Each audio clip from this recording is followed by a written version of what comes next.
तिनका तिनका जोड़कर एक इंसान अपने लिए आशियाना बनाने के लिए पूरी उम्र लगा देता है और जो जमा पूंजी होती है वो बिल्डर के हवाले कर देता है। लेकिन कई बार ऐसा होता है कि ना तो मकान मिलता और ना ही पैसे वापस मिलते और लोग पीछे पीछे घूमते रहते हैं, अदालतों में मुकदमे चलते रहते हैं, लेकिन अपने मकान का सपना पूरा नहीं होता और जमा पूंजी भी बिल्डर के पास फंस जाती है।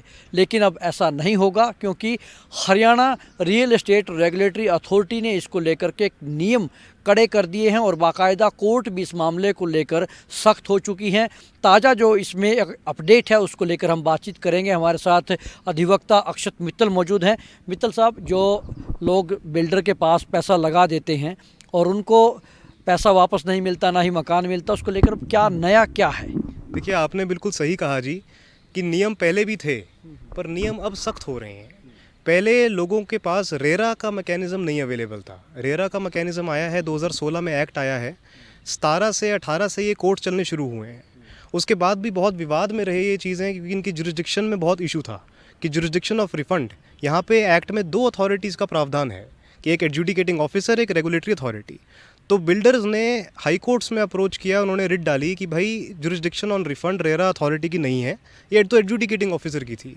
मगर अल्टीमेटली हाई कोर्ट ने पिछले साल एक बहुत अच्छा डिसीजन दिया और उसमें उन्होंने बोला कि नहीं भाई, complete authority on complete jurisdiction on refund RERA की है और अगर आपने अपील डालनी है एपेलेट ट्रिब्यूनल में तो आपको पूरे के पूरे पैसे जो कि ऑर्डर हुए थे वो आपको एज अ सिक्योरिटी वहाँ पे रखवाने पड़ेंगे, तभी आपकी बोनाफाइड दिखेंगे। वो जी फैसला उन्होंने चैलेंज किया आगे एसएलपी डाल के सुप्रीम कोर्ट में। अब सुप्रीम कोर्ट ने यूपी मैटर्स को सेग्रीगेट करके नवंबर में फाइनली उन्होंने भी अपना मन बताया कि जी पूरी पावर, पूरी जुरिस्डिक्शन रिफंड पे अथॉरिटी की, रेरा अथॉरिटी की है और अगर किसी ने अपील डालनी है तो उसको पूरे पैसे वहाँ पे एपेलेट ट्रिब्यूनल के साथ रखवाने पड़ेंगे। साथ ही उन्होंने रिकवरी सर्टिफिकेट्स की वैलिडिटी को भी सही माना है। तब हुआ क्या है कि ये केस था, Haryana real estate regulatory authority Panchkula ने एक लैंडमार्क ऑर्डर देते हुए इस कंप्लेनेंट का, ये प्रोजेक्ट था जी गोल्ड सोक सेक्टर 17 सोना में।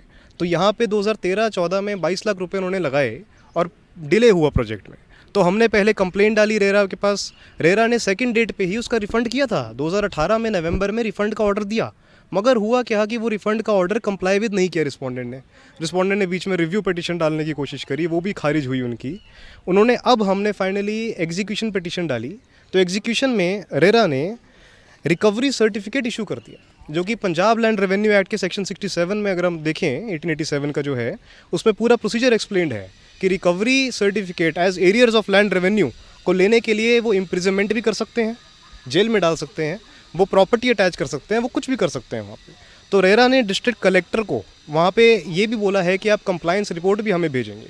तो ये लगाएं कि जी इस ऑर्डर के बाद से थोड़ा इन्वेस्टर और कंज्यूमर कॉन्फिडेंस जो बहुत टाइम से दबा हुआ था वो थोड़ा उभरेगा, वो थोड़ा बाहर आएगा। जिस तरह से लोग कहीं भी मकान ले लेते हैं और बिल्डर उसको समय से तैयार नहीं करते हैं, जो 2016 में जो एक्ट आया उससे पहले के जो विवाद थे, क्या वो इसके ऊपर लागू होंगे? जी बिल्कुल। ये जो इशू था, देखिए नॉर्मली कोई भी एक्ट जब बनता है तो वो प्रोस्पेक्टिव होता है। प्रोस्पेक्टिव मतलब कि अगर आज बना तो आज से लागू होना चाहिए। तो बिल्डर्स की भी यही दलील रही है, हाई कोर्ट में भी रही है, सुप्रीम कोर्ट में भी रही है। मगर उन्होंने ये बोला है कि नहीं, ये जो एक्ट है ये रेट्रो एक्टिव है। मतलब कि अगर पुरानी भी आपकी कोई ट्रांजैक्शन है और वो प्रोजेक्ट रेरा रजिस्ट्रेबल है तो फिर ये आपका इसमें आना चाहिए। अनलेस एंड अनटिल उस प्रोजेक्ट का कंप्लीशन, सारे ऑक्यूपेशन, सब सर्टिफिकेट्स ऑब्टेन्ड हैं, फिर वो बात अलग है, वरना पुराने एक्ट्स पे भी ये एप्लीकेबल है जी। अब लोगों के पास पहले ऑप्शन था कि वो कंज्यूमर कोर्ट जाते या फिर बाकी मैटर्स करते, मगर रेरा थोड़ा फास्ट ट्रैक अथॉरिटी है तो यहाँ पे थोड़ा अब हम देख रहे हैं जब से सुप्रीम कोर्ट का ऑर्डर आया है तब से थोड़ा सा फास्ट ट्रैक हो रहा है सब कुछ।